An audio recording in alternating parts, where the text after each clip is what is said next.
और ये आपको बताएं कि 1 जुलाई से शुरू होने वाले आइंदा माली साल के वफाकी तरक्याती बजट के लिए तरजीहात का तयन कर लिया गया है। बजट में जारी तरक्याती मनसूबों को तरजीह देने की तजवीज़ है। इस हवाले से तफसीलात क्या हैं, इस्लामाबाद से डॉन न्यूज़ के नुमाइंदे ताहिर शहरानी से जानेंगे।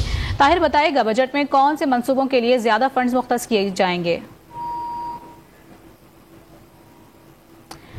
ताहिर शहरानी से राबता करने की कोशिश करेंगे। फिल वक्त अपने नाज़रीन को आगाह करते चलें कि 1 जुलाई से शुरू होने वाले आइंदा माली साल के वफाकी तरक्याती बजट के लिए तरजीहात का तयन कर लिया गया है। बजट में जारी तरक्याती मनसूबों को तरजीह देने की तजवीज़ है।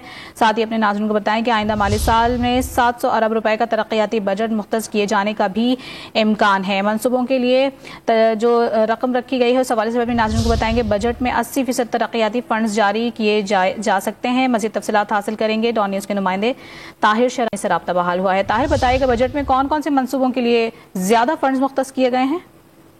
जी देखिए, ज़राए ने हमें ये बताया है कि आइंदा माली साल 2023-24 के तरक्याती बजट में जो जारी तरक्याती मंसूबे हैं उनको फोकियत दी जाएगी और ऐसे मंसूबे जिन पर बेशतर काम मुकम्मल हो चुका है उनके लिए ज्यादा फंड्स मुख्तस किए जाएंगे।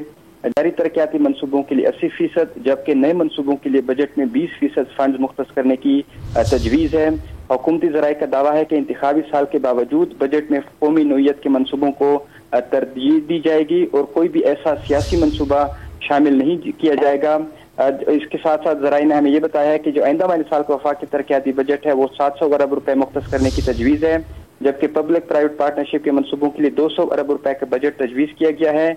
यानी नए माली साल मजमूई तरक्याती बजट 900 अरब रुपए रखने की तजवीज़ है, जबकि रवा माली साल के लिए वफाकी तरक्याती बजट 727 अरब रुपए है।